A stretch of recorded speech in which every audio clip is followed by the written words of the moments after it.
Engage lang sila, friend.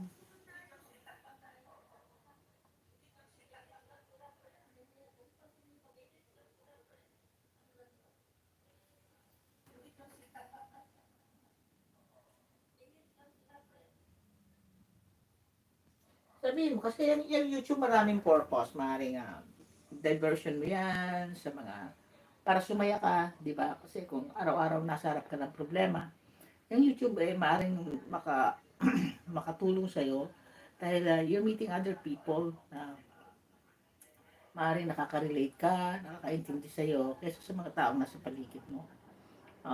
Magiging outlet mo rin yung YouTube to express yourself, di ba? Kung mahilig kang mag-take ng pictures, mahilig kang mag-emote, gagawin magagawa mo yan sa YouTube. So, kanya-kanyang purpose yan. Huwag mong pasilin, hindi totoo yun, hindi ka tumanda ka pa. Hindi friend. At dapat nga, matuwa ka kasi nagiging bata ka uli. Diba? Yung iba dyan, bata pa, tumatanda na. Kasi palagi nakasimangot. Pero sa YouTube, di ba, hindi pa napansin, lagi kang nakatawa. Diba? So, ako yung tanda ko talaga. Ako yung nakadalawang oras na. Tayo po yung magpapaalam na. Tanggalin natin itong nakasabit na to at baka masakan. Uh, so, maraming salamat pag ganyan. So, naiwanan. Hindi. Wag mong basta iiwanan ko na hintayin mo sumweldo ka muna. Yan ang wag patatalo sa emosyon. Kasi pag sinunod mo si Inday, talo ka, hindi ka susweldo. Iwanan mo. Wag kang basta-basta aalis. Friend, ito tandaan mo kahit anong sama ng loob mo, kapag umalis ka dyan sa tinitirhan mo, make sure na aalis ka in good terms. Alright? As if walang nangyari, magpaalam ka ng maayos, be as friendly as possible, kasi hindi mo alam balang araw, baka bumalik ka rin dyan. Or balang araw, sila naman ang lalapit sa'yo. So, wag mong susunugin ang tulay. Don't burn the bridges. Tinagalog ko na. Pangit. Kasi hindi natin alam ang mangyayari in the future. Okay? So, make sure na maganda ang relasyon nyo kahit masama ang loob mo.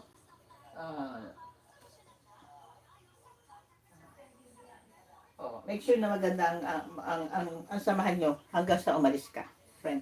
Kasi ito isipin mo. Nung dumating ka diyan, maganda ang samahan nyo.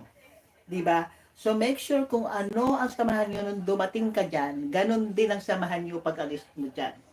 Alright? What happened in between, dapat kalimutan mo na.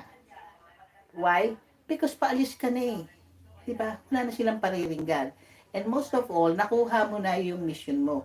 Kumita ka, sumweldo ka, nakaipon ka, pagbalik mo ng Cebu, meron kang puhunan. Alright.